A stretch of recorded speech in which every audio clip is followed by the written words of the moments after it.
Well, it seems to be official as Tye Edwards' relatives are now saying he will play in the game. That's a big impact player for West Virginia. I'm going to ask Voice of Morgantown if he thinks that bumps up the Mountaineers' chances at all.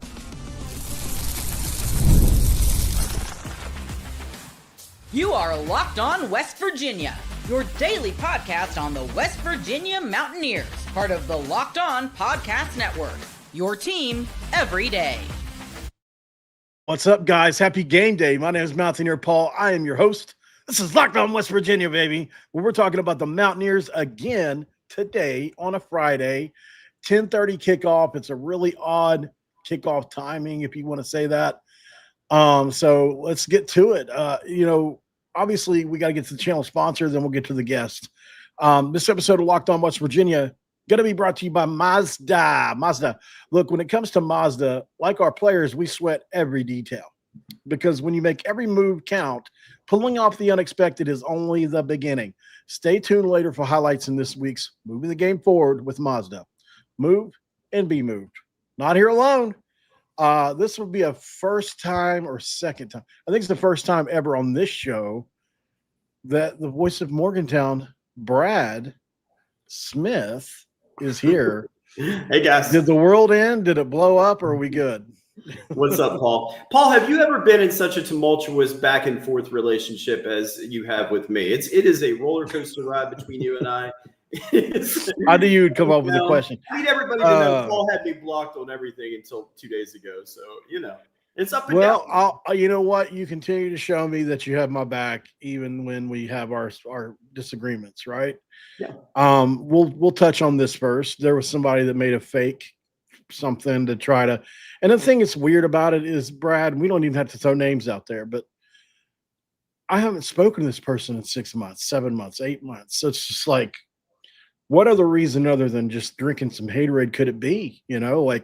Why make a complete fabrication up and try to send the woke mob after me? Listen to what these people believe, guys. They believe that a college athlete made his decision based on the fact that Mountaineer Paul was contacting him too often. Instead of just blocking Mountaineer Paul, he decided to not come to West Virginia because of that, not because Georgia offered more money.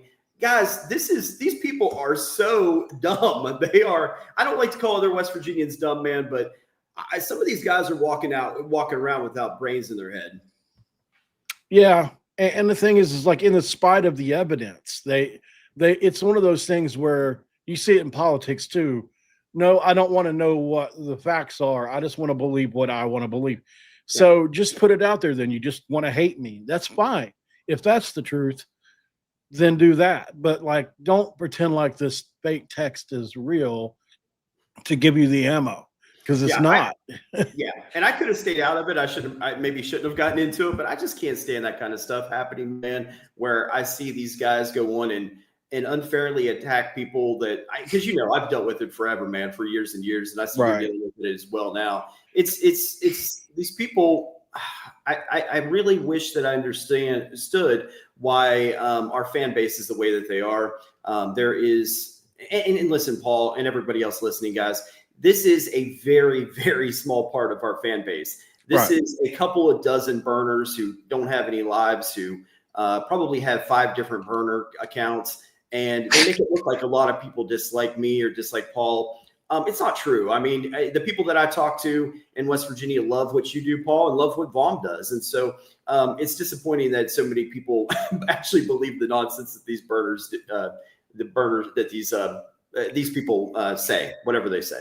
Raven, that's pretty much it. We have a love-hate relationship. But you know what? The honest truth is, I've had people like real big people inside the athletic department pull me to the side and say, listen, it's suicide if you deal with this dude, right? And then, something like yesterday happens where I'm being attacked by literally dozens of people. Maybe I shouldn't care. And the only person that came out and defended me with some real evidence was Brad. And this has happened a few times now. So at a certain point, I have to who's actually helping? Who's actually giving a crap, right? This guy had every reason to be mad at me. We were on bad terms. So, actions speak louder than words. But I know you guys are here for the game preview and Tye Edwards. And Brad, I wanted to ask you, seems like he's going to play. His sister's come out and said he's going to play. I don't know if any other media has. I seen somebody put that he's active out there. Have you seen anything else? I haven't had time to look. I have heard that he's going to be available, that he is probable to play, which is always good. These hip pointer injuries, I think it usually takes a couple weeks, I guess. Right. Nagging. I'm excited. I hope he has an opportunity to play and really get some major carries tonight. Yeah, because he's the only player we have on the team. I thought maybe Nico was going to be able to do it this year, but it just didn't work out because of the foot apparently or whatever. Tye can get yards even when there's no hole, right? Like we saw it against Pitt. He was just breaking through there because they were trying to arm tackle him. So he can make something out of nothing. And if we can just get first downs, we're going to be tough to deal with in the fourth quarter because of the way we run this offense. So it's really helpful in more ways than one.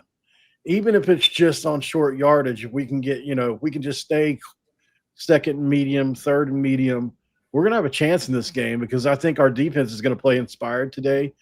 They're going to have an off week coming up, and I think it could really salvage the season in a huge way. Obviously, we're way up against it, 10:30 kickoff. Nobody's going to blame us if we lose this game, as hurt as we are. But just if we can pull this thing off, we go into the bye week 3-3 and having beaten a top 25 opponent and getting healthy. I mean, there's so much to play for. Yeah, it's an exciting opportunity tonight is how I'm looking at it. Nobody expects us to win, but this is a huge opportunity, and I hope that, and I'm sure Richrods is presenting it that way, that this is an opportunity to really turn the season around. I'm excited to see Khalil Wilkins. I'm excited to see Tye Edwards. Although I do love watching Clay Ash get those 1.5 yards per carry. Man, I've really grown fond of watching Clay Ash get the 2 yards per run. But I'd like to see Tye Edwards really break out and have a big game tonight. Maybe Sincere as well. Like I think he's shown what he can do when he's having the ability. He's probably had 15 total touches this year. Yeah. And on 2 of those touches, one was a touchdown and the other one was a beautiful spin play on the sidelines. I mean, you're really grasping at straws to find something there, but I'm a big Sincere guy. Unfortunately, he's not the kind of guy that plays well behind this kind of offensive line. He kind of needs to get going and needs a hole, which is why I think he did well in the fourth quarter of that game against Robert Morris because they were already beaten down. And I knew in that game, Brad, when their D linemen were getting in the backfield consistently, I knew there was something that needed fixed. Are you hoping to see? It doesn't sound like if you listen to Richrods' radio show that Agbo, it doesn't sound like he's too high on him yet, that he doesn't have enough size to him. You think we're going to see the same 5 guys we've always seen again? I mean, I hope not, man. It's been a depressing start to the season. It was depressing to hear Richrods say that Chemo was our most consistent offensive lineman on the show as well. I'm shocked, man. I didn't hear him say that. He said that? Yeah, he did. He said that Chemo's been their most consistent offensive lineman. What does he mean, like from a work ethic standpoint or something? I have no. It sounded like from performance standard. Can't be. It's impossible. Right. But who would we say is the most consistent so far? Cray? Probably Cray. Yeah. So, Livingston had a chance at that before he got hurt. He wasn't playing horribly. Like I do think that tandem has a chance to be good going into next year with an off season. I mean, even Zach Frazier wasn't. He was really, really good as a freshman, and he had his issues. So, we grew an offensive line together once before. We actually, in order for us to be good in year 2, we need some of these guys to come back and play next year and be good. So, yeah, for the future, we kind of hope Cray and Livingston are good, but, at least Livingston, at least Cray, I hope. But it's going to be interesting to see what happens because this offensive line has not been good yet this year at all in any game at all. I mean, there's been a couple stretches against Pitt where they were pretty good when they were, I think, 85, 90 plays in. That's the way you win this game, and it's going to have to be a turnover-oriented game. We've been okay at that this year. And the numbers say Barrett Bachmeier is ready to toss one. He hasn't yet. I'm going to ask Brad after the break, who are these impact players today that need to break out? We know Khalil Wilkins. We know Tye Edwards. But who are some guys that Brad's keen eye is looking at? We're going to ask him next on Locked On West Virginia. Get ready to crack that too. Get ready to crack that too, guys. We're getting ready to crack that too. That's right. Segment 2. In segment 2, right after the break. All right, man. And this episode of Locked On West Virginia going to be brought to you by our good friends over at Mazda. Look, Mazda is one of those things where you move the game forward with Mazda. Those who believe it's not just about playing the game, it's about redefining it. There are moments that do more than just put points on the board. They move crowds, culture, and keep moving the game forward. And this moment that moved the game forward is, let's call it Tye Edwards if he plays. I think that would be the one. If he can play, it'll move the game forward to a winnable game. When you follow up moves you, the unexpected is only the beginning. And just like there's more to every highlight, there's more to a Mazda vehicle with Mazda. Move and be moved. And one more thing, we got DoorDash to talk about. It's time to look back and crown this week's MVP on Who Delivered, powered by DoorDash. Just like you can win every Saturday with DoorDash Streaks, saving more on every order, these players delivered when it mattered most. So let's break it down. For West Virginia, obviously, Khalil Wilkins delivered in a big way in the fourth quarter last week. We thought he really came on strong with over 100 yards rushing. That's what we're talking about, man. And just like Khalil Wilkins delivered for West Virginia, DoorDash delivered for your Saturdays. And with DoorDash Streaks, you save every Saturday you order. So stack it up all season. You can get $250, including 100 in DoorDash credits. Order this Saturday. What do you got to wait for? Keep the streak alive. Fuel your game day only with DoorDash where the terms apply. Promo code is good through November 18th. It's segment 2. Let's crack open a do with Brad from Voice of Morgantown. It would seem to me like you're not the big scary character everybody tells me you are, man. Appreciate you for coming on. I would love to hear these people at West Virginia University tell me why they are so worried about me, so scared of me. I haven't heard it. They I don't know, man. It's crazy. It's one of those things I've wondered for several years now. Well, we've got one of those people that has an opinion on that here. We're the two absolute worst people in West Virginia fandom. Yep. Because why exactly? Because we work hard? I mean, I don't get it, like I did 6 videos the other day, 30-minute videos. It's a lot of work. It's a lot of prep work, You put out article after article after article every day. I don't know, man. Yeah. I'm just, at this point, I just don't care anymore. I really don't. I don't need other people's validation that much as long as the show still performs well. It's not like we're out here talking about some kind of crazy topics like how bad the team is or, how bad Richrods is or something like really polarizing in the middle of the year. Like we're talking about the game just like everybody else. So yeah, just to touch on that real quick, Paul. I understand why people had an issue with me at the beginning. This is 6 years. I've been doing VOM for almost 7 years now. I did have to have splashy, clickbaity type titles at the beginning to kind of get attention and to become and to grow really. And I think that maybe that's where you're at now, or maybe you're even past that now. But that's part of growth. That's part of growing up. And I feel like I've grown a lot in the last 7 years. And people still see me as the Brad Smith from 7 years ago. It's just simply not true.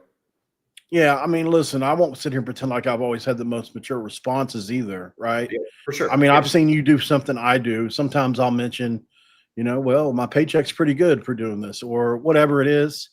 That just, even when other people that are rooting for you read that kind of stuff, it just doesn't hit them right? Yeah. And I'm guilty of that. You don't have that gotcha. And I've had to grow past that. Sometimes I still do it, but, it's a work in progress. When you're getting attacked by dozens of people and you care, it's hard. It's hard not to respond. I don't care. People can say, it's easy to just say, don't listen to it. Don't react to it. Just put yourself in the position and then see how easy it is not to react to. Because, sometimes in the moment you're like, oh my God, I'm losing my thing that I love, this thing, and yeah. So, it's gotten better as the show's grown. It's like, when I first started though, and you're like, you got 500 people total, you're like, man, like these 12 people matter, but once you start to grow and everybody matters, but I've gotten past it too, Brad. I appreciate you saying that. Yeah. Impact players. Obviously we can name the obvious Cam Vaughns of the world. We can name the obvious Khalil Wilkins of the world and Tye Edwards, but we're going to need more than those three guys if we win this game. Yeah. So, yeah, for me, it's the defense, man. I'm really excited to see what our defense does. I'm looking at, Michael Coates, Jordan Scruggs, who I feel like has really flown under the radar. Jordan Scruggs, Michael Coates, they've had great years. I would like to see Jamori Robinson do something, man. He has a lot of hype behind him and, been I hate to say it, but kind of invisible when he's played so far this year. That's a great one. I love that. I want to answer this question from Taco 1983, which is a great name. Correct me if I'm wrong, but it seems like the O-line is conditioned wrong. They have endurance but no power. They aren't moving people, and that's the game. That's every game. Something isn't right. So here's what's happened, in my opinion, Taco. So remember, and I'm not trying to make excuses, but Rich Rodriguez got this job in December, late December, and the portal was pretty much closed, or maybe a week to go or something like that. And the first batch of really good players were gone. And not only that, they purposely didn't spend all the money. So you turn all those things, you put them in a batch, and what does it turn into? It turns into you're trying to get value bargain deals, right? You go get a Malik Agba who's backing up at Texas. You go get guys from lower level. And you hope, because they had the frame or something on tape. If you go watch Walter Youngbear's initial tape, it looks pretty good. So at that level, you're betting that they're going to do like Cam Vaughn has done and rise above. Unfortunately, on the offensive line, not only does it take a long time to gel, but it takes a long time for individual players to get acclimated to this level. And all those things haven't happened. And we already play a smaller brand of football, which is why Rich Rodriguez is harping on, we need you to get bigger. Offensive line take more than 1 year to grow, Brad. It's just the way it is. And we didn't replace 5. We replaced the top 8 from last year. So I don't necessarily know if what you're saying is exactly right. I mean, we are a little undersized, but that's usually always the case with Rich Rod's O-lines. I just think it's a byproduct of all these factors. It's not just one thing. Yeah, for sure. My concern also with the offensive line is Jack McNeil. I do wonder about, what kind of coach he is. He has been around the block. He has been in several different spots, but it seems like he's only stayed for 1 or 2 years. Right. I certainly don't think that he was Rich Rod's first choice there either. Probably Garen Justice was. That's exactly the name I was thinking. Yeah, Garen Justice was first. It fell through. He's got a great gig over there, Yeah, for sure. So we're left with McNeil, who I don't know. I don't know how strong of a coach he is, man, to be honest. Well, you look at that 2019 Ole Miss team they had. It was one of the best offenses in the country, but they were only there together a year, like you said. So it's like you just don't know whether those are inherited players, the mixture, or what the players they brought in ever turned into. Who knows? Because 2019 is like that's the very beginnings of any kind of transferring. And so, yeah, I don't know. But they had a great offense that year, so I think that he could coach. I don't know. Like what Matt Moore had to do, right? Where he just said, I'm starting over. I'm starting over. We're going to play them young here the first year. It's not going to always be good, but they're going to end up being good, which they did, but it took 3 years. So I don't know. We're going to find out. I mean, he's either going to be here next year or he won't. And if he is, we'll find out, I think, next year for sure whether this is a good hire or not. I feel like if Matt Moore was still here, we would have a very, very different season right now. I think we would have probably the 3 offensive linemen that followed him to Virginia Tech. I feel like I heard at least that Matt Moore was being considered to remain the offensive line coach at WVU until he went on Twitter and said something dumb about hard edge. I forget his exact quote, but I remember I did a show on that. Did you? Okay, yeah. And so I wish we had Matt Moore still. I wish we had those 3 offensive linemen that went with him, and I think Nico would have had a great year. I know a lot of people think that Nico is not the right guy for this particular offense. I don't see it that way. I think he is. I think he got a little heavy. I think he put on more pounds than he wanted to put on, but ultimately, I think he is the right guy for the job still. Yeah, if you can trust on three, it doesn't sound like that's going to have a chance to For sure. work Yeah. now. Well, not now. Yeah. Yeah. Yeah, it's past the time, and that's. I mean, look, we have to look as West Virginia fans. I don't think there's any. If anybody's bashing Nico, then you're sick in the head because he's stuck around for. He's a program kid. He's stuck around for literally 4 years. So I'm never gonna be mad at a kid like that that says, you know what, it's not working. I've only got 2 years left. My life dream is to play in the NFL. I'm gonna go ahead and self red shirt. I'm gonna get a secondary opinion. I'm gonna make it happen. And I tried for 4 years. We went through coaching changes. We went through coordinator changes while he was here. Like yes. Did he not perform well this year? Yes. Are there a crap ton of factors behind that? Yes.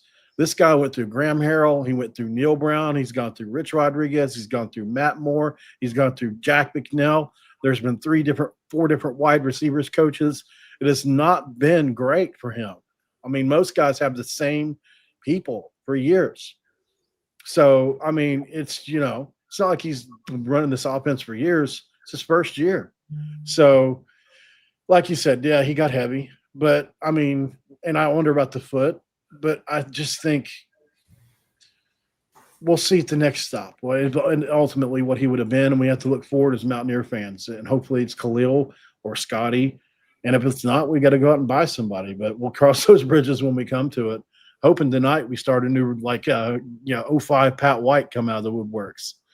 So that would be nice, man. If Khalil is the next Pat White, that would certainly be exactly what this program needs right now. So we'll give you a couple impact guys I'm looking for really quick, then we'll go to the last break and do a game keys and prediction. So for me, I'm going to say Donovan Haslam.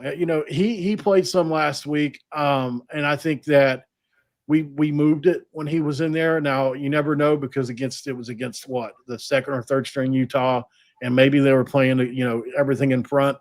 Although we got behind him a couple times somehow, but we missed the throws. And then Grayson Barnes. I think Khalil's going to need a security blanket that's close this game, and Grayson Barnes is a big target. You don't have to make the perfect throw to a guy like that. So hopefully he can be involved and maybe get 7 or 8 catches would be great. So those are my two guys. So many great things about Grayson Barnes at the beginning of the year, and he's another one of those players I just haven't quite seen what we had hoped for in the preseason. That he was going to be truly something special. Right? Yeah, it hasn't been great for anybody outside of Cam really on offense. I mean, he's even having a down year compared to even last year.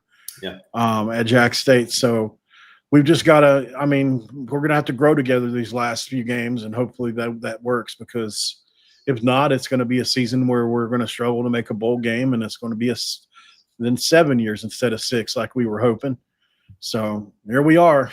Yeah. Let's go to break. We'll come back and we'll get game keys from Brad and get a prediction as well. Be right back. And this episode of Locked On West Virginia going to be brought to you by our good friends over at Peloton. Look, Peloton's pretty badass. Look, it shapes the future with fitness, right? They got brand new Peloton Cross Training Tread Plus, which is powered by Peloton IQ. It's their most advanced equipment yet, designed to give you real-time guidance and endless ways to improve. Whether you're running, lifting, or cross-training with your favorite instructors, this is training reimagined. Peloton is built for breakthroughs with tools that help you plan, stay motivated, and reach peak performance. I love how the Peloton IQ system offers real-time coaching and strength coaching. It actually tracks your reps, suggests the right weights, and corrects your form, making every rep safer and smarter. The swivel screen is a game changer. You can go from running on the thread to on the thread advanced. This is strength training without missing a beat. Let yourself run, lift, flex, and push forward with the new Peloton Cross Training Tread Plus, not thread, today at onepeloton.org. All right, back with the voice of Morgantown. He is the voice. Yeah. Brad Smith. I speak for 1.8 million people in the state of West Virginia, man. Yeah, nobody else matters. Right. Cue Metallica. And nothing else matters. Segment 3, crack a tea, man. Come on. I got one. We can do that. Let's do that. Is that a thing on the show? Yeah, actually, I've done it before. Yeah, when I have Okay, tea, sweet, anything sweet. that rhymes, I Yeah. can tell people I'm really easy to please. Yeah, If it man. rhymes, I'm good with it. Yeah. Yeah, this is segment 3. Crack a diet iced tea, peach tea, or Let's something along go. those lines. Let's go. I do like tea; it's good for the voice. Okay, I'm going to respond to Avin Hunter. He says, Paul, you have plenty of videos about how Henderson needs to be the starter. Quit acting like you support Nico. I don't understand that. I can support them all. You don't. It's not just one or the other, bub. Like, yes, I tabbed Henderson before the year, just like Brad tabbed Nico before the year. Matter of fact, I invited Brad to come on and talk about it. He was so Nico that he said, "No, I support Nico, and that'll make me look like it means that I want Henderson to be the guy." Right? True story. True story. Yeah. So like, that's we stick with our guys, but at the end of the day, does Brad hate Henderson? Do I hate Nico? No. I just believed in him as a player. I still do. I don't think it's been a great situation for any quarterback here this year. But to say that I don't support don't support Nico, I support him. He's been here for 4 years. It's not the same thing. I just didn't think he was the starter we needed. That was it. I love him. So, I mean, you can feel I'm being dishonest if you want to, but I mean, it's not the truth. So I'm not going to defend it anymore. It's silly. Brad, game keys, man. What do you got for me? How do you feel about it? I mean, we need so many things to go right tonight. Yeah, I feel like I'm going to be real boring here, man. And I hate to say it, but I feel like, don't turn over the ball and force some turnovers. I think those are the two main keys. We've got to, if Khalil Wilkins throws an interception or two, I think we're going to get absolutely blown out of the game. I think we need to force at least one or two turnovers, get an interception, get a fumble. Something. We've got to win the turnover battle, and I hate that, man. I hate I'm saying such a boring answer here, but that's Okay. That's how I feel on this. It's not like it's not true. We have, either we have to play extremely well in offense or win the turnover battle, and turnovers are just more likely. It's pretty sad to say. Yeah. I'm going to say something that's a little unique. Bear Bachmeier has not thrown a pick yet this year. That's true, but I still think you want to make him beat you over LJ Martin. So maybe you load the box, and that's fine. You can do that, right? Yeah. You can load the box and absolutely make this guy beat you. Now, if he beats you, he beats you. Now, he ran through a bunch of arm tackles last week. So that's something to watch. He can really run. He's a load. He's reminds me of Cade Bell from Oklahoma a few years ago. Yep. That can just flat out run. He's like a Tim Tebow kind of running guy. So, he's tough to bring down, but I still think that it's fine. If that's how he beats you, that's how he beats you. You certainly don't want to get pounded in the face for 4 quarters. So, because like against Kansas, it eventually worked. We don't want that. Secondly, I'll go I want to see Jamori Robinson show up in a big way today, right? Do, man. This is going to be a game where he's needed. And if he can make a couple plays, get a strip sack, those kind of things, just get BYU behind the chains. They're not an explosive offense necessarily as they are. They're a good offense, but they're not the best offense we've faced this year. So, we've got a chance on defense in this one, and it just has to work out. And hopefully no targeting calls. Yeah. So that crowd, man, at a night game in BYU, it's going to be, if we're playing a freshman quarterback, it's going to be wild. It's going to be certainly a interesting first start for Khalil Wilkins. Right. Well, I'm guessing you're picking BYU. I am. I did an article on it earlier today on the Voice of Morgantown, and I said BYU 52-17 is my prediction. Sheesh. Well, I mean, it certainly warrants it, right? I mean, it's it's not like it's like I don't see that possibly happening. But I'm not ready to stop being a homer just yet. I picked West Virginia to win all week, 30-27. Richrod, if there's one thing about Richrod, his teams get better as the year goes on. It's always been that case.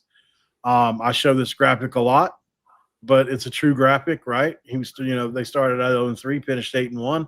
I mean, you look at the points per game, the rush yards per game, they all doubled and even tripled almost in some respects. Now, like I said last night on the show, it's not apples to apples because that was year 3 of a regime. This is year 1.